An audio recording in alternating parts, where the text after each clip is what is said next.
नमस्कार, मैं श्रुति स्वागत करती हूँ आपका नेशनल भारत में। झांसी में आज आम आदमी पार्टी की जिला की मुख्य इकाई व अन्य सभी प्रकोष्ठों के पदाधिकारियों व सदस्यों ने कलेक्ट्रेट में जिलाध्यक्ष कैलाश कुशवाहा के नेतृत्व तथा प्रदेश प्रभारी श्री निर्मल मिश्रा जी की अध्यक्षता में केंद्र की मोदी सरकार द्वारा लाए गए राष्ट्रीय राजधानी क्षेत्र संशोधन अधिनियम 2021 के विरोध में जिलाधिकारी के माध्यम से महामहिम राष्ट्रपति के नाम संबोधित ज्ञापन दिया तथा केंद्र की मोदी सरकार द्वारा की जा रही लोकतंत्र की हत्या के विरोध नारेबाजी की व आक्रोश व्यक्त किया।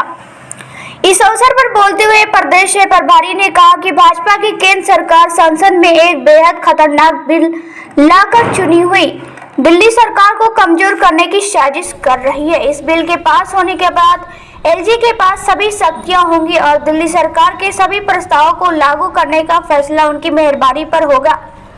जबकि 2098 में माननीय सुप्रीम कोर्ट की संविधान पीठ ने अपने निर्णय में दिल्ली सरकार व एलजी की शक्तियों व कार्यक्षेत्र को स्पष्ट रूप से परिभाषित कर लिया था, परंतु दिल्ली विधानसभा में मिली करारी हार, एमसीडी उपचुनाव में जीरो सीट मिलने पर दिल्ली से लेकर के गुजरात तक जिस तरह से आम आदमी पार्टी की लोकप्रियता बढ़ी और जन समर्थन बढ़ रहा है, उससे भाजपा परेशान है।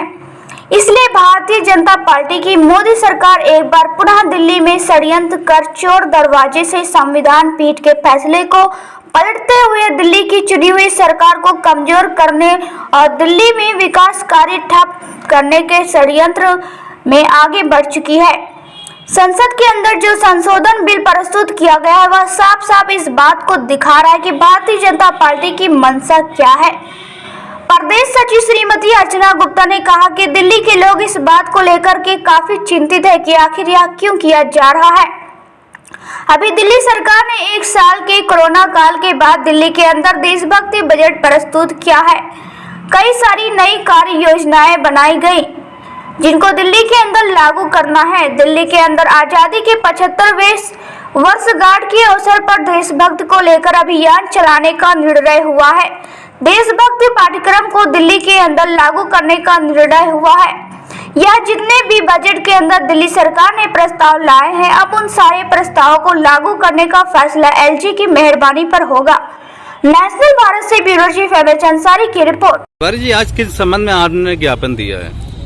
देखिए, दिल्ली में लगातार पिछले लंबे समय से, जब से दिल्ली में जो है आम आदमी पार्टी की सरकार आई है, केंद्र की भाजपा सरकार दिल्ली के कामों में हमेशा टांग अड़ाती आई है।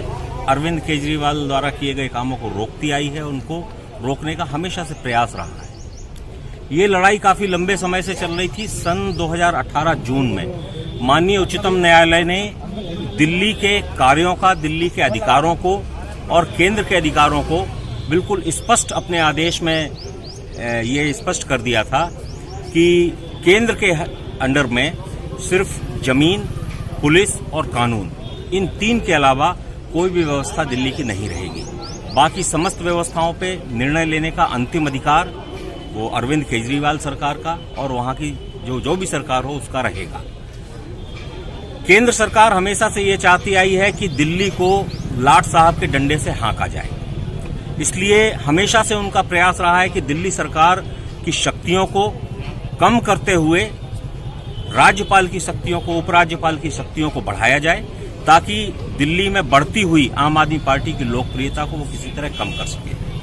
क्योंकि पिछले 25 वर्षों से ये लगातार प्रयास करते हुए आए हैं दिल्ली की सत्ता पे काबिज होने के लिए, दिल्ली राज्य की सत्ता पे काबिज होने के लिए, लेकिन वहां की जनता को इस बात की बिल्कुल बहुत अच्छी तरह से जानकारी है कि ये सरकार यदि दिल्ली के ऊपर अपना राज स्थापित करती है तो उनकी दुर्दशा होने वाली है। इसी कारण 25 सालों से उनको सत्ता से दिल्ली में बाहर रखा है। अब जब से दिल्ली में नगर निगम के उपचुनाव हुए और भाजपा को 0 पे आम आदमी पार्टी ने पहुंचाया है, ये फिर से बौखलाने लगे हैं और उसी बौखलाहट का ये नतीजा है कि इन्होंने लोकसभा में अलोकतांत्रिक तरीके से एक बिल लेके आए हैं जिसमें दिल्ली सरकार की शक्तियों को कम करने और दिल्ली के उप राज्यपाल की शक्तियों को बढ़ाने का काम करने का एक प्रयास किया है। ज्ञापन किस संबंध में दिया आज? ज्ञापन इसी संबंध में दिया है कि जो ये अलोकतांत्रिक तरीके से ये लोकतंत्र की हत्या कर रहे हैं, असंवैधानिक तरीके से ये जो काम करना चाहते हैं वो काम हम होने नहीं देंगे। दिल्ली की सत्ता जो है वो केजरीवाल के हाथ में है। अब जब जनता ने दिल्ली को चुना है, अरविंद केजरीवाल को चुना है अपने प्रदेश को चलाने के लिए, अगर ऐसी बात थी तो अरविंद केजरीवाल को चुनने की आवश्यकता क्या थी? दिल्ली जो है, दिल्ली की जनता लेफ्टिनेंट गवर्नर को चुन लेती, उसके लिए वोट डाल देती।